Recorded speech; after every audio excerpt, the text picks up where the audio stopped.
Oui, allô? Oui, bonjour. Je vous appelle en fait, j'ai passé un bac, fait une licence en histoire géo, ça m'a pas plu. Aujourd'hui, bah voilà, je suis inactive et j'ai vu qu'il y avait des formations dans l'animation. Est-ce que vous pouvez me renseigner? Oui, tout à fait. Effectivement, il y a des formations d'animation que nous proposons. Par exemple, le BAFA, donc c'est le brevet d'aptitude aux fonctions d'animateur. On est vraiment dans un esprit d'éducation populaire, c'est-à-dire c'est accessible à tous avec des méthodes de pédagogie active sous un format ludique. Est-ce que c'est ce format-là que vous recherchez? Oui, en fait, moi je me suis rendu compte que voilà, je voulais pas faire de longues études. J'ai besoin de me sentir utile et active. Je cherche quelque chose vraiment qui me sorte un petit peu du cadre de l'école.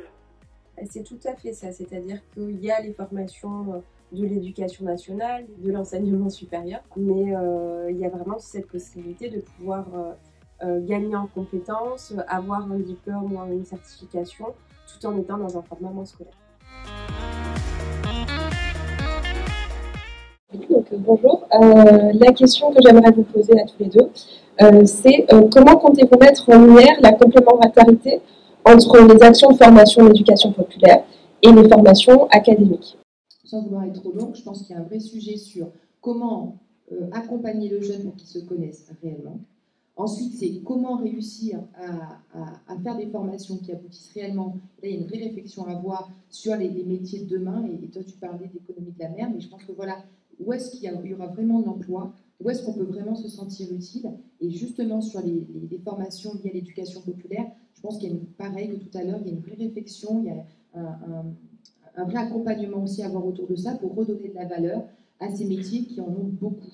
Sauf qu'on va toujours privilégier, parce qu'historiquement, ça a toujours été les mêmes métiers, les mêmes filières. Donc il faut prendre de la hauteur, sortir de ça et se dire aujourd'hui qu'il y a tout un panel de métiers hyper valorisants qui accompagnent justement un public qui en a besoin, donner du sens, créer du lien. Je pense que l'enjeu est là, réellement. Parce qu'en fait, derrière l'éducation populaire, ce n'est pas qu'une question de travail, c'est aussi une question, et j'y reviens parce que nous, on le porte de manière assez féroce, parce qu'on y croit, c'est-à-dire c'est derrière l'éducation populaire, c'est quelle est la vision de la société que nous voulons.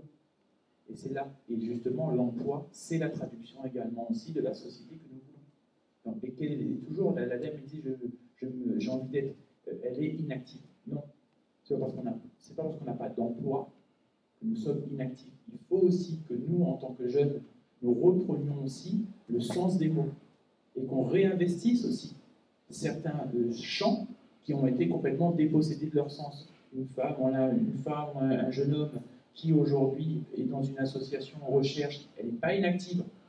Elle n'est pas inactive. Au contraire, elle se bouge, ou il se bouge tous les jours pour que justement la société ne se dépasse pas.